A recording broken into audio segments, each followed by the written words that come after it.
Goeien en welkom bij Bobslag. In deze uitsturing zorgen we waarom op de Friese kampioenschappen 4 leppen met de winnaar Tevis Hopma en we winnen ook bij het FK springen voor hinders. Maar we beginnen met het trieste van het versterren van Frits Korbach. Juster is de oud-trainer van Heerenveen, Cambuur en Harkemasse Boys op 66-jarige leeftijd verstoren in het medisch centrum Iliauwet. Korbach wie slim ziek. Ja, dat is genoeg langer! Steffi. Dit is hoe de soort mensen Frits Korbach herinner je zullen. Friesland leert Korbach voor het eerst kennen in 1986 als hij trainer wordt van Cambuur. In het eerste seizoen wordt Cambuur trede en mist het op een hiernaar promotie.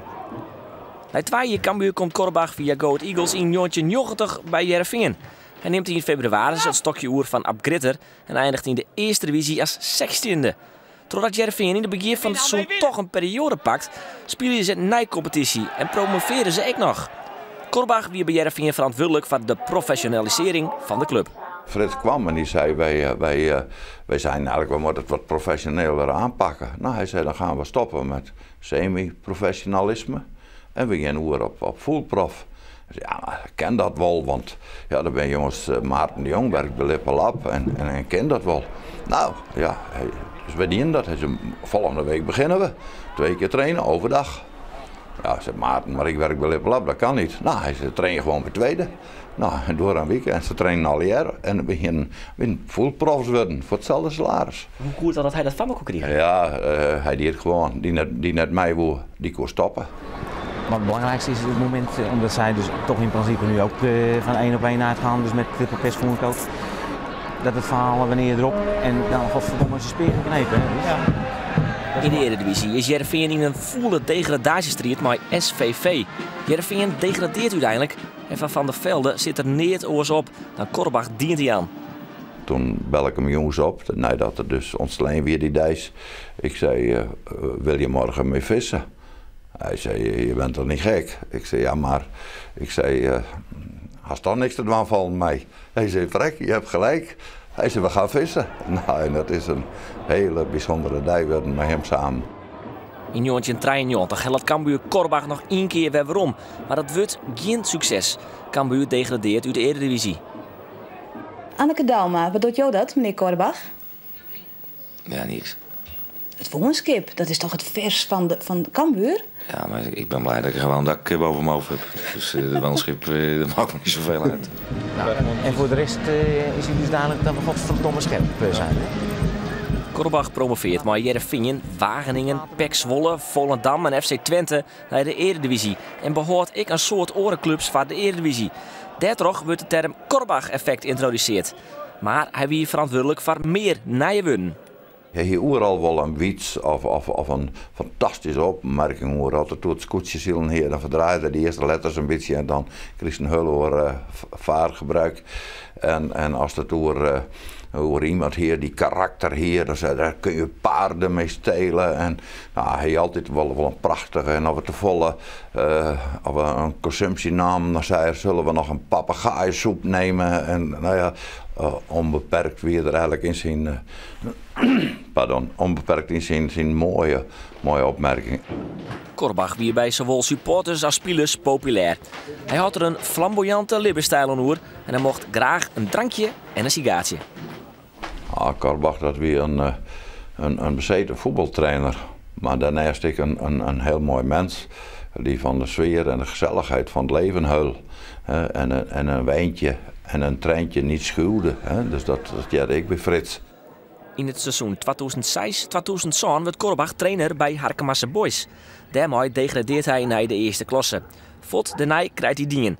Hij is nog even assistent-trainer bij Elinkwijk, wat zijn laatste klus wijzen zal. Juster verstoon Frits Korbach onder gevolgen van kielkanker. Hij waard 66 jaar. Tevis Hopma van de afdeling Driels verbaasde vreun en vijand trog sneun in Weensum de Frieske Philip-titel op zijn namen te schreeuwen. Geen grote huldiging op snijn, maar gewoon op de Drielse skans werd waande met zijn passie, het leppen.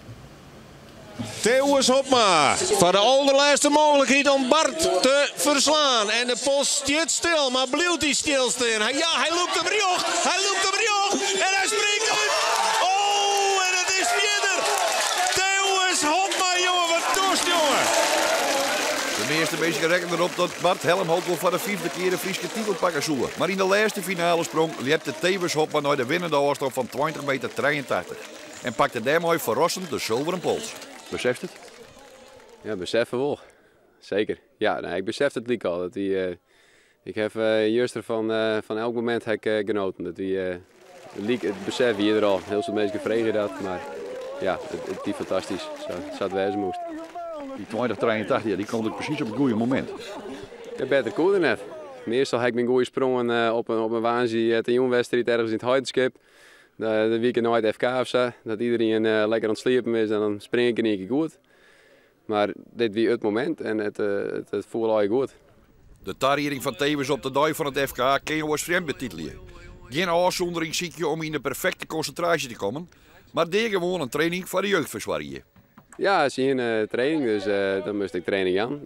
Achter het jaar erbij. Ik denk dat vind ik net op een dag in één keer hele hoorde dingen doen, want dan best kunnen. Gewoon training aan. Daar laat je het hart nevens mee, maar de jeugd omgaan. Ja, het is schitterend. Als het plezier van de jongens just en de jongens en famkes trouwens ik, want we hebben soms zelfs meer famkes dan jongens. Maar het plezier in de sport en hoe ze bewegen en hoe ze het leuk vinden om hierheen te gaan. Dat ze een uur op een fiets zitten om naar het vierleppen te gaan. Ja, dat is fantastisch, daar is het voor. En daar heeft dan een heel soort vroeger. Ja, en klimmen maar. Je blijft er zo inspringen. Dan flap je eerst dood, dus probeer toch rechterop te blijven. Dan kun je nog sneller de eerste klimslag maken. Steun Fries kampioen worden en staan gewoon verder met het promoten van de liepsport. Tevens Hopma, hij azemt liepen.